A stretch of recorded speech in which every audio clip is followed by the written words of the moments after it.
2016, a year that split the country, made memes, and filled everyone's social media feeds with political arguments that never seemed to end. You probably already know where I'm going with this, right? The voters made their voices heard and chose to legalize cannabis in Massachusetts.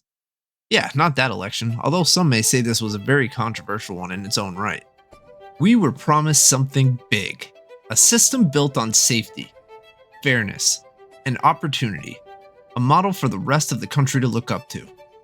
Well, it's been 8 years, and it's hard not to ask, who did it really help?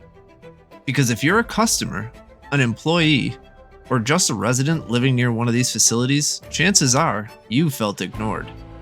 Now, this isn't a hit piece. I'm not here to burn bridges or drag names through the mud. I'm here because I care.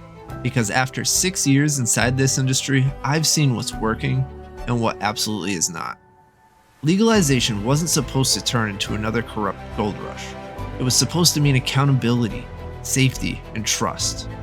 My name's Mr. Cheese, and in this video, I'm going to discuss things that are wrong and how to fix them within the cannabis industry in Massachusetts. If these kind of videos are your style, let me know by liking, sharing, commenting, and/or subscribing. For now, let's start with the people this whole system was supposed to protect, the consumers.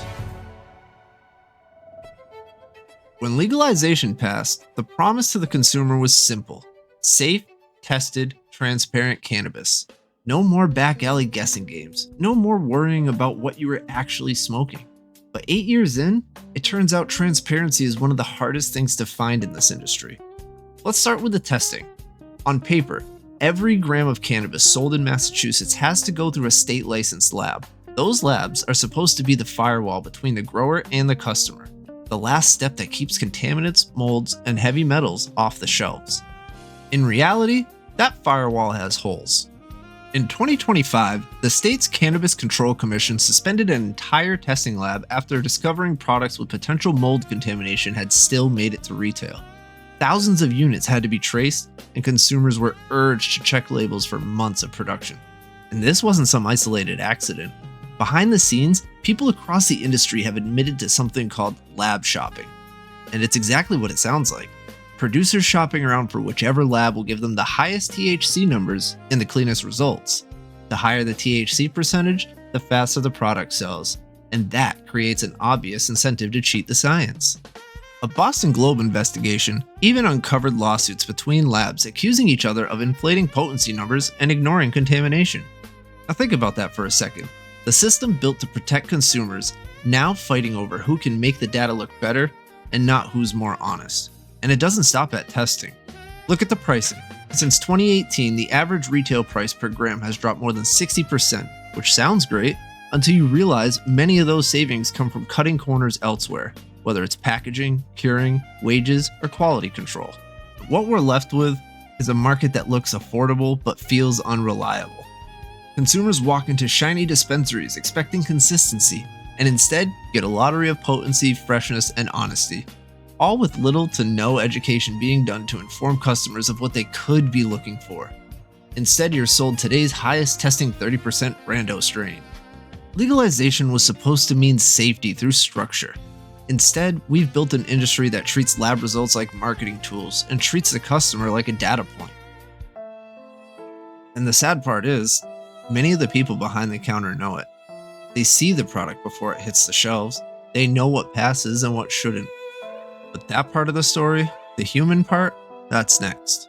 For every product that ends up on a shelf, there's a person behind it. Someone who's trimmed it, labeled it, packaged it, or cleaned up the floor when everyone else went home. Legalization didn't just create an industry, it created a meaningful career path for those who are passionate about cannabis and wanted to help. People who thought this new economy would be safe, fair, and built with the respect for the plant and the people handling it. But for many of them, that dream didn't last long.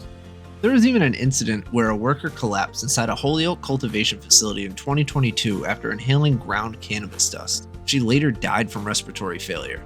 OSHA fined the company for safety failures, and the Cannabis Control Commission followed it up with a $350,000 penalty. And only after her death did the state formally recognize ground cannabis dust as a hazardous substance.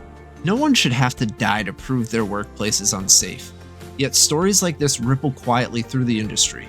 Allergic reactions, asthma, long-term respiratory irritation, often downplayed as part of the job. Inside some facilities, protective gear runs short, filters go unchanged, and workers are discouraged from speaking up because turnover is high and silence is easier. Union groups like UFCW Locals 1445 and 328 have started fighting for contracts that guarantee safety standards, paid sick time, and livable wages. Now that's progress, but it's progress that shouldn't have to be fought for in an industry that's built on compassion. The truth is, many employees joined the cannabis industry to help people, whether that meant growing quality medicine or providing adult use alternatives to things such as alcohol and opioids. They believed in the mission. But what they found instead was corporate pressure, low pay, and an unspoken rule: profits first, people second. Now, I've seen good workers burn out trying to hold broken systems together. It's not because they stopped caring, but because caring doesn't always fit into the budget. So while the consumer faces mislabeled products and weak oversight, the worker faces exposure, exhaustion, and silence. And in the middle of all that silence, another group is affected: the people living right outside the fence lines. Because when the system cuts corners inside, it doesn't stop at the door. It spills out into the community. For a lot of communities in Massachusetts, legalization came with a promise. Town officials were told cannabis will bring jobs, tax revenue, and community investment. Residents were told it'll be tightly regulated. You'll barely even notice it. But in town after town, that story's been rewritten by the reality on the ground. Complaints about odor, traffic, zoning battles, and noise have become more familiar headlines. In places like Montague, Fitchburg, and Great Barrington, local boards have spent years fielding citizen complaints and drafting new ordinances just to keep the peace between residents and cultivation sites. For some people, the smell alone is enough to make them feel like legalization invaded their neighborhood instead of joining it. Others are frustrated because the promised revenue has never arrived. Host community agreements, the deals between towns and cannabis businesses that determine local fees and community impact payments, were meant to fund local improvements. In reality, a 2025 state audit found that nearly 70% of those arguments violated Massachusetts law, charging more than the 3% cap or collecting fees with no documentation of community benefit. That means millions of dollars were pulled from small operators and never clearly reinvested into the towns they were supposed to help. And then there's the scandals, like the Fall River corruption case, where a mayor was convicted of extorting cannabis businesses in exchange for approval letters. That's not some abstract political issue. It's proof of how the system allowed local power to be sold to the highest bidder. For small towns, these patterns turn optimism into cynicism. Residents start asking, if the state promised oversight and the towns promised transparency, where did both of these go? The frustration isn't about cannabis itself, it's about trust.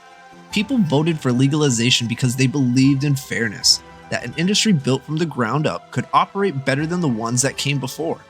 Instead, they watched an industry that was supposed to give back start feeling like it only takes. Now, not every town is struggling, and not every business ignores its community.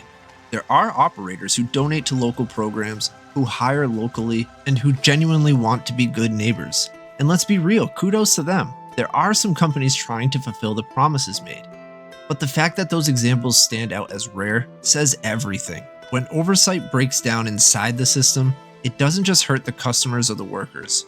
It breaks the bond between the industry and the people who are willing to give it a chance. And that's the bond Massachusetts can't afford to lose. Because if cannabis is ever going to earn the respect it deserves, it has to start by respecting the communities that made it possible. But to understand how we got to this point, the pricing, the burnout, and the loss of faith, we have to look deeper than any single company or town. We have to look at the system itself. When something fails this consistently, from the lab to the counter to the community, it's easy to blame the players, the bad bosses, the corner cutters, the lazy regulators. But the truth is, the problem is bigger than any one name or logo. The way Massachusetts built its cannabis system virtually guaranteed these outcomes. Too much red tape for small operators. Too little oversight for the big ones. Licensing fees so high that only investors with deep pockets could even apply. And a regulator, the Cannabis Control Commission, expected to act as both the coach and the referee. That's not balance. That's bureaucracy pretending to be progress. Oversupply has also crushed the market. Prices collapsed more than 60% since 2018. Small shops closed, cultivators laid off workers, and the state's own audits found internal disorganization so deep it delayed inspections, enforcement, and even public safety advisories. The system didn't break, it was designed without enough care to succeed. But here's the part that still gives me hope. It can be fixed. Massachusetts doesn't need to restart legalization, it needs to remember why it started in the first place. We can build a better model by doing a few simple things right.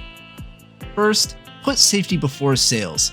Independent lab verification, public transparency for all tests, and stronger whistleblower protection for anyone who raises contamination concern. Next, treat the workers as professionals, not disposable. Real safety gear, real training, and wages that match the risk. No one should be allergic to doing their job. Rebuild community trust. Require that every hosted community agreement be public, audited, and capped, with every dollar tracked back to visible projects. Protect small operators and legacy growers.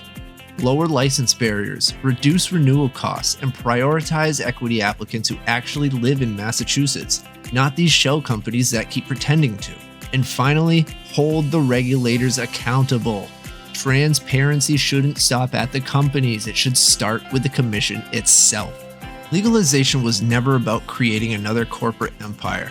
It was about bringing something once criminal into the light, safely, fairly, and openly. That's what voters wanted in 2016. That's what workers believed in, and that's what consumers still deserve. The good news? The foundation's already here. We just have to start rebuilding it the right way. I still believe Massachusetts can get this right, but only if we stop pretending that it already has.